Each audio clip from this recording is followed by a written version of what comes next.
네, 안녕하세요. 5분 강의 세무사 김하나의 영수증입니다. 오늘은 11번째 강의고요. 저랑 같이 이야기해볼 오늘의 영수증은 바로 원천징수 중에서도 특별히 기타 소득에 관한 이야기 한번 해보도록 하겠습니다.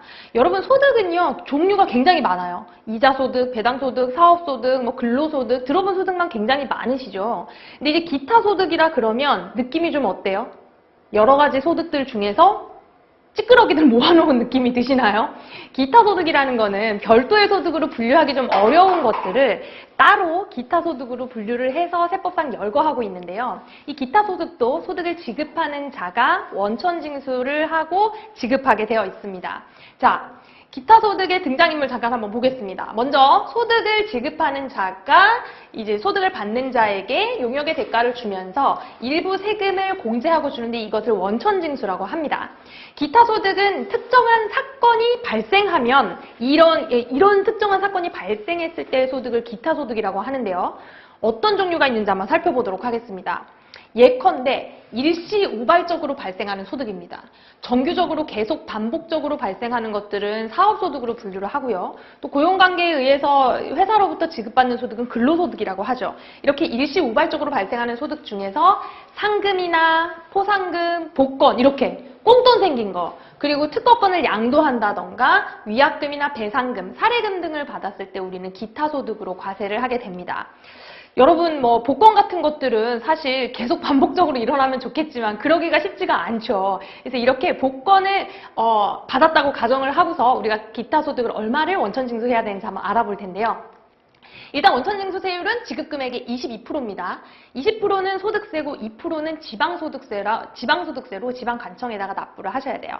예를 들어 소득을 받는 자가 이번에 복권이 당첨됐어요. 좋겠죠. 네, 복권이 이렇게 당첨이 돼서 1억 원을 받았네요.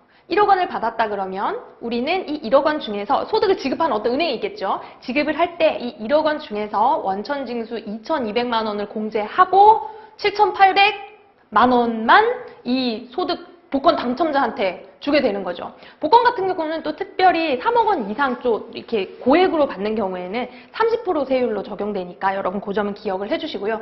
물론 복권을 지급할 일이 우리가 없겠죠. 받을 일은 있으면 좋겠는데, 그죠? 받을 일 있으면 좋겠는데, 네, 그렇습니다. 그런데 이제 특별한 경우에는, 기타 소득에도 필요 경비 차원에서 경비를 공제해주는 이런 특정한 용역이 있습니다. 원래 이제 복권을 당첨을 해도 내가 그 복권 당첨되기 위해서 1,000원인가? 1,000원이에요, 복권이? 1,000원 주고 샀으면 그 1,000원을 필요 경비로 인정을 해서 공제하고 나머지 금액에서 원천징수를 하거든요. 근데 사실 기타 소득에 필요경비라고 공제할 수 있는 것들이 많지가 않죠.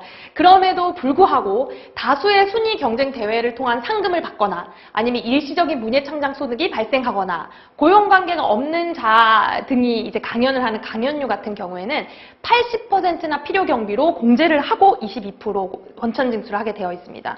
이거는 이런 의미라고 보시면 돼요. 이런 식으로 인적 용역을 제공하는 사람들은 사실 무형의 어떤 어마어마한 노력이 들어간 거죠. 그걸 배려하는 정책 차원이라고 보시면 될 것 같은데요.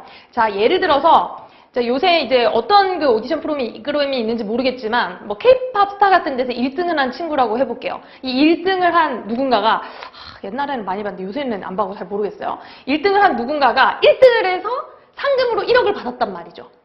자, 이 상금 1억을 받았는데 22%나 떼버리면 얘는 그동안 기타 치고 노래하고 이러면서 얼마나 보이지 않는 노력을 많이 기울였겠어요. 그쵸?